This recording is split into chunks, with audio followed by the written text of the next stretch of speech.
Friend, सुबह सुबह चाय किस किस को पसंद है ज़रूर बताना। मुझे तो बहुत ज़्यादा पसंद है क्योंकि मैं ना सुबह मेरी शुरुआत तभी होती है जब मैं चाय पी लेती हूँ। लेकिन मैं चाय पीने से पहले पानी ज़रूर पीती हूँ। एक गिलास समथिंग, 1.5 गिलास के समथिंग में पानी ज़रूर पीती हूँ। इससे नुकसान नहीं करती चाय हमें। बस उसके बाद मैंने, क्योंकि सक्रांत वाला दिन था, हमने 14 तारीख को ही सेलिब्रेट किया था सक्रांत, तो हमारे यहाँ मोस्टली दाल चूरमा ही बनता है। मैंने दाल भिगो के रख दी थी। उसके बाद मैं प्याज कट कर रही हूँ। देखो, दाल को कोई पहले उबाल लेता है, उसके बाद छोंक लगाता है। सबका टेस्ट अलग है, लेकिन सही बताती हूँ मैं आपको, ऐसे भी करोगे ना आप, सीधा तड़के लगाओगे और बहुत इजी बन जाती है और झटपट बनती है और बहुत टेस्टी होता है। देखो, मैंने ये डब्बा, हम हाउस वाइफ होते हैं ना, कुछ भी नहीं फेंकते, किसी ना किसी जुगाड़ लगा ही लेते हैं। उसमें मैंने धनिया भर के रख रखा था और इसको मैंने, जो मोटा धनिया होता है ना, साबुत धनिया, उसको ही लिया। थोड़ा धनिया लिया है, थोड़ी अदरक ली है, लहसुन की कलियाँ ली हैं और हरी मिर्च ली हैं। इनको मैं ना थोड़ा दरदरा कूट लूँगी, ज़्यादा बारीक पेस्ट नहीं बनाऊँगी। देखो, दरदरा कूटने से ना जो फ्लेवर निकल के आता ना, वाह लाजवाब होता है वो टेस्ट ना, एकदम अलग सी खुशबू होती है। हम मोटे धनिए में ना तो पाउडर होता है, उसमें तो खुशबू ही नहीं आती। फिर हस्बैंड उठ गए थे उसके लिए भी, क्योंकि उनको थोड़ा, वो ऐसे चाय नहीं पसंद उनको, लेकिन फिर भी उनको ना थोड़ी खांसी हो रही है, इस वजह से मैं थोड़ी चाय बना रही थी कि चलो। और मेरा तो ये आदत है कि चाय थोड़ी बन रही है तो मैं भी ले लूँगी थोड़ी सी ये होता है। उसके बाद मैंने दाल के लिए कुकर को रख दिया था। थोड़ा सा ऑयल इसमें ना, देखो, कोई घी का छोंक लगाता है, कोई तेल का, लेकिन मोस्टली है ना दाल में ना घी का ही छोंक जाता है। ये हम गांव से देसी घी लेके आए थे, बस उसको निकाल रही हूँ। अब डाला मैंने घी इसमें और अब मैं तड़का लगाऊंगी इसमें। और अब मैं मसाले निकाल रही हूँ। उसके बाद देखना, चाय भी हमारी साथ साथ रेडी हो रही है।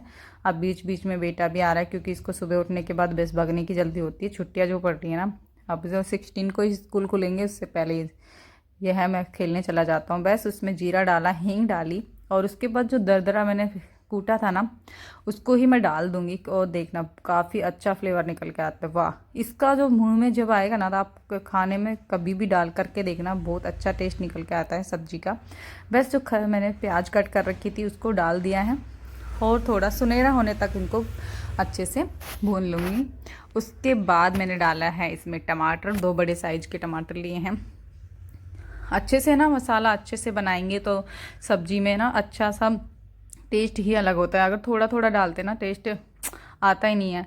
इसलिए अच्छे से मैंने टमाटर भी 2 लिए हैं, प्याज भी अच्छे से लिए हैं, सारे मसाले अच्छे से लिए हैं, जिससे आए इसमें हल्दी नमक जो भी बेसिक मसाले होते हैं ना वो जाएंगे। अब मैं थोड़ा सा नमक डाल के, क्योंकि जल्दी से टमाटर गल जाएंगे, थोड़ा सा पानी डाला है जिससे सॉफ्ट हो जाए और मसाला हमारा ढक के इसको पकने के लिए रख दूँगी।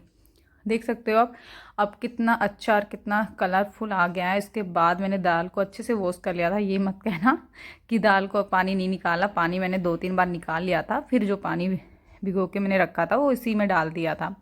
और देखना, मैंने पहले कोई दाल को उबाला नहीं है, साथ में ही छोंक लगा के उबाल रही हूँ। फिर भी इतनी टेस्टी और इतनी अच्छी बन के रेडी हुई थी हमारी दाल। बस कुकर में ढक्कन लगा दो, क्योंकि जितना देखो, आप पानी का हिसाब नहीं पता चलता, तो आप समथिंग आधा इंच के अराउंड ऊपर रखो, आराम से बिल्कुल परफेक्ट टाइम, मतलब पानी होता है उसका। और मैं आटा लगाऊंगी अब उसके लिए। और आज हम बनाएंगे गुड़ का चूरमा, इसलिए मैंने आटा ले लिया। देखो, गुड़ बिल्कुल बर्फ़ी की शेप में आया है। ऐसा तो मैंने, देखो, पहली बार ही देखा है। आपने देख रखा हो ये पता नहीं लेकिन मैंने तो पहली बार ही देखा है ऐसा, क्योंकि मैंने तो हर गुड़ अलग अलग देखे हैं, लेकिन बिल्कुल बर्फ़ी की शेप में कटा हुआ गुड़ तो मैंने पहली बार ही देखा है। और हमारी बीच में देखो गड़बड़ हो गई, गैस चली गई, मतलब सिलेंडर ख़त्म हो गया था। उस बहुत टाइम बाद, मतलब आधे घंटे के समथिंग बाद गैस सिलेंडर आया हमारा। उसके बाद थोड़ा हम लेट भी हो गए थे। उसके बाद दोबारा से मैंने गैस ऑन करी और फिर दोबारा से आटा, क्योंकि आटा भी नहीं लगा सकती थी, क्योंकि गैस ही ख़त्म हो गई तो पानी किस में गर्म करूँगी मैं, नहीं तो। क्योंकि ठंड का मौसम है तो बिल्कुल ठंडे पानी से तो आटा लगता नहीं है। आटे में थोड़ा सा मैंने घी डाल दिया था, जिससे रोटी ना सॉफ्ट हो जाए, जिससे हम चूरमा जो बनाएंगे ना काफ़ी सॉफ्ट और मुंह में घुलने वाला बनेगा इसलिए थोड़ा सा इसमें मोन डाल लिया था मैंने। और थोड़ा थोड़ा करके पानी डाल के मैं इस आटे को गूँथ लूँगी और अच्छे से इसमें लोच लगाऊंगी। जितना अच्छा आटा लगा, लोच लगाते हो उतना अच्छा ही आटा बनता है हमारा। और ऐसा नहीं है कि आप इसका चूरमे का बनाने के लिए आप आटा कुछ अलग लगाओ, वही रोटी का बना लगाते हो ऐसे ही। देखो दाल भी बनकर रेडी हो गई थी हमारी, देख सकते हो आप, बिल्कुल चूरमे में जैसे खाई जाती है ना, बिल्कुल वैसे ही।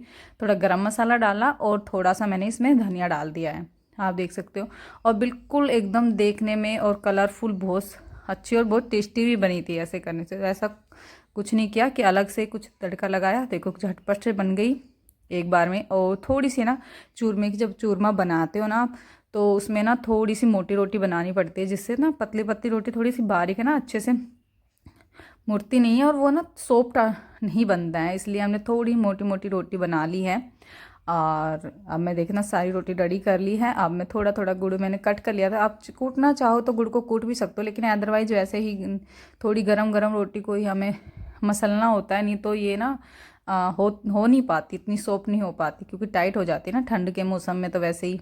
तो बस बहुत गर्म थी, बहुत ज़्यादा गर्म थी कि मैं इसको बस रगड़ी जा रही थी, रगड़ी जा रही थी, क्योंकि बहुत ज़्यादा गर्म थी सच्ची में। वो गरम गरम को ही रगड़ना होता है, बस घी को गरम कर लिया, उसमें डाल के अच्छे से पूरी जान से पूरी मेहनत से बनाना पड़ता है। लेकिन वाकई में ही गुड़ का चूरमा बहुत टेस्टी बनता है।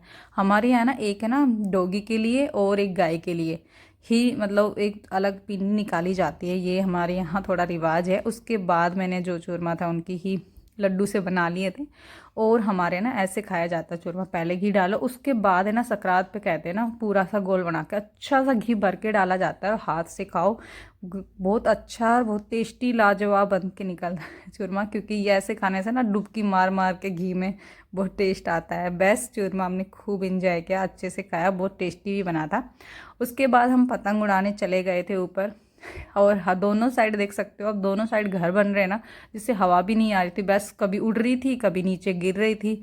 हम बस यही चक्कर में ना ये लगे हुए थे कि भाई उड़ा के ही मानेंगे, और सब मेहनत कर रहे थे फुल कि दिखा उड़ी जाए, लेकिन हवा इतनी तेज़ चल नहीं रही थी। और बस ऐसे खींच रहे थे पतंग को कि उड़ने का नाम ही नहीं ले रही थी वो।